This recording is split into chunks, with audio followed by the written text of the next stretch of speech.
Hello and welcome to PRSay. This is the official award-winning podcast of the PRSA Houston chapter. And here on the podcast, we get to meet all of our members and connect and make sure that our chapter is growing and we are keeping the network alive. So this is our way to connect with each other when we can't meet in person. So if you are listening on the podcast, make sure you hit subscribe. We don't want you to miss any episodes of PRSay.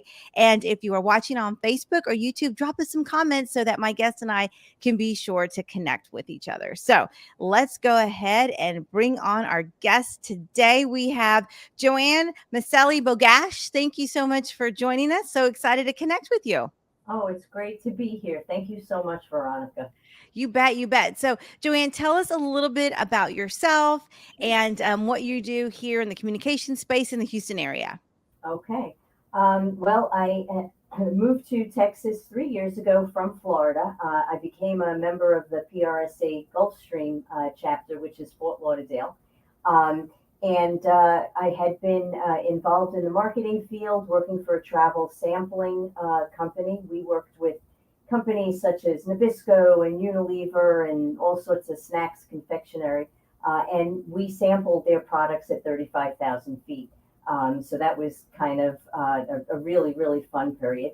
I then moved on and began to manage the public relations for a homeless nonprofit in Fort Lauderdale, Broward Partnership for the Homeless. I continued to do freelance PR for several smaller nonprofits around the country. But right now, my role is director of outreach priests for a Catholic ministry in Boca.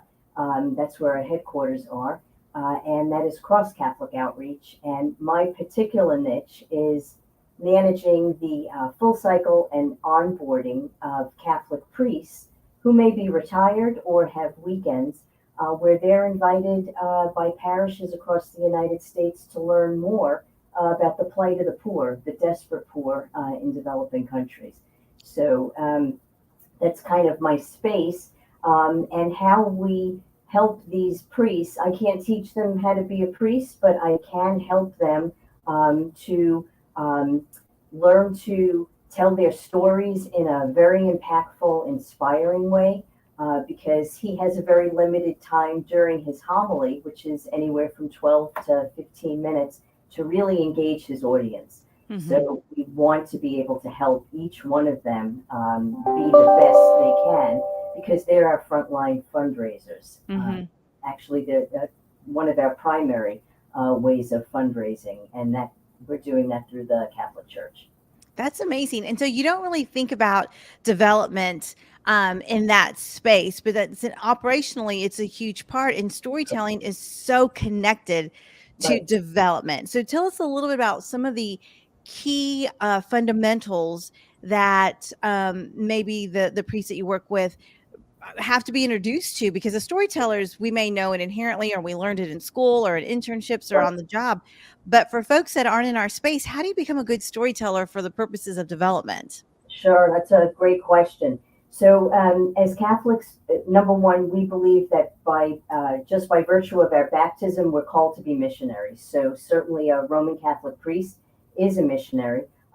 He may have been born in the United States and then introduced to the needs of the poor, maybe on mission trips, and we do support those throughout the year.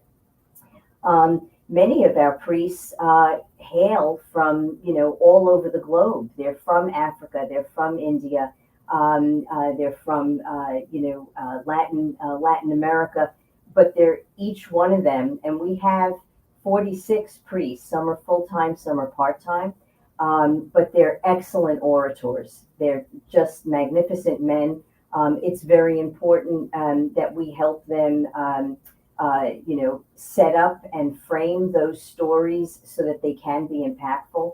Sometimes we learn with new priests that are coming on, they want to tell the entire story. They want to share hundreds of examples, but that's going to go over somebody's head. So how do we fine-tune that? So we now work with a professional development coach, and he does many, many one-on-ones with every one of those priests to help them hone in what's the best way to present that example? How are we going to keep the parishioner engaged? And when they leave Mass, we want them to leave with, I want to learn more. How do I learn more about what they do? So it's all about engagement. Right. Absolutely. And again, you don't think about that happening behind the scenes when Right. maybe you do go to a service, whether it's a Catholic service or you go to any other type of service, but Absolutely. there has to be some strategy behind that. What are some of the other techniques and strategies that you're working with them on outside of maybe face to face or maybe during the homily? What are they doing outside of the Mass that is still a part of that storytelling and development? Okay.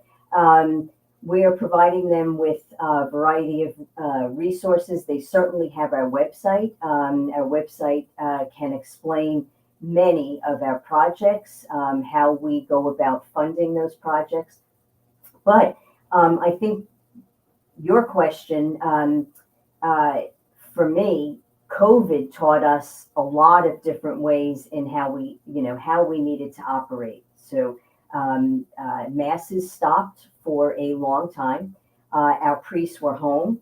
So what our ministry did was retool and put together our priests with our donors, who have always been so wonderful and generous in quote unquote good times.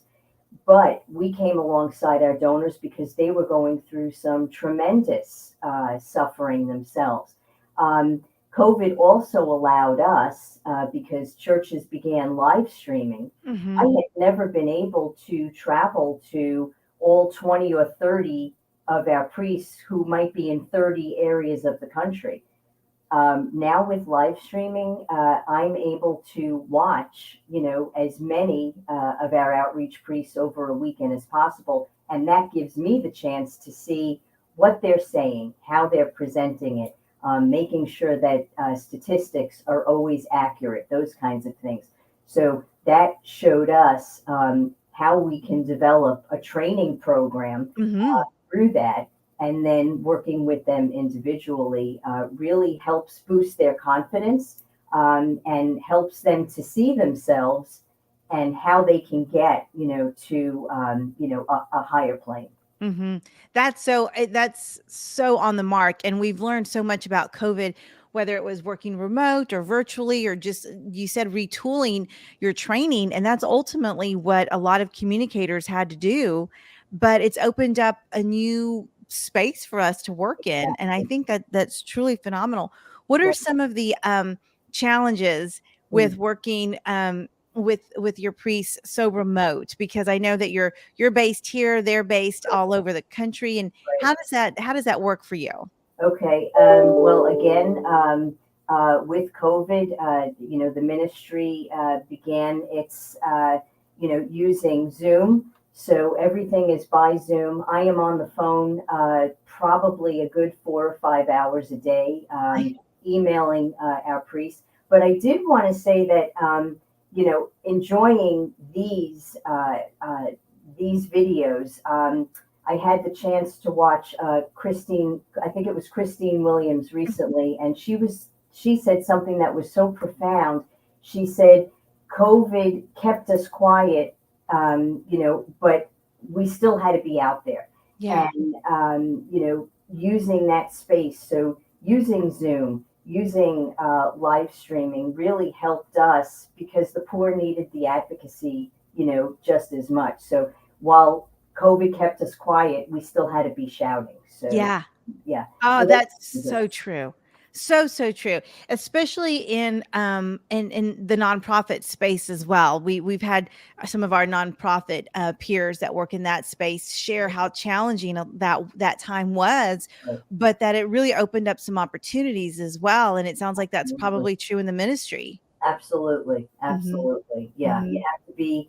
You can't be afraid of change, and you have to keep focused on growth in very uncomfortable spaces. Oh yeah. Oh, that's a gem. That's so true. The more uncomfortable you are, the more likely you're doing something great. Exactly. That's when we grow. That's when we grow. Yeah. Well, what advice would you have for someone? I find it so intriguing. honestly, I have not ever connected or networked with a communicator in the ministry space. So, what advice would you have for someone who's interested in looking at career paths that the one you followed? Okay, so considering that my background, a lot of marketing, a lot of retail, selling very expensive things. I think as communicators, we are always quote unquote selling Yeah. something. Yeah. I think the volunteer in me would say, what's your passion? Find out what that passion is and figure it out. There's never a wrong way of going about it. Trust your peers. If you find yourself in the midst of smart people, ambitious people, loving people, then you're in the right space, and you just have to keep moving forward. Yeah. Oh, that's great advice, Joanne. Thank you so much. Are there any projects you're working on or any support any PRSA Houston members can support you with right now? Sure. We'd love you to go to our website, which is www.crosscatholic.org. You'll find a variety of ways. As I also mentioned, I'm also a very committed and loving volunteer with the Houston Rodeo. So, Houstonians, you have to do rodeo, you have to participate, and to be a part of such a great thing here in Houston, raising needed funds, for, those who are less fortunate. And that's how we help our brothers and sisters, right That's next door to us. That's right. Oh, well said, and great message to leave us with. Joanne, how can people connect with you? Are you on LinkedIn? What's the best way for folks to reach you? I'm on LinkedIn, Instagram, Twitter, and I think, let's see, I think LinkedIn is J Miceli-Bogash. I can get all that to you. You bet. Instagram, I'm JM Bogash. You bet. You bet. And we will make sure, listeners, that you have those links in the show notes. So all you have to do is click on it and connect with Joanne.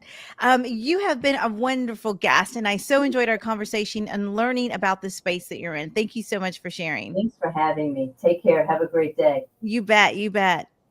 All Bye bye. right, guys, that wraps up our episode. Please connect with Joanne. And I can't tell you how important those kinds of organizations are to our community. So, yes, check out the Houston Rodeo. There's tons of opportunities. A lot of our members are also involved in that great organization. So, please connect and make sure to connect with Joanne and check out the great ministry that she is supporting. So, with that, I'm going to wrap up this episode.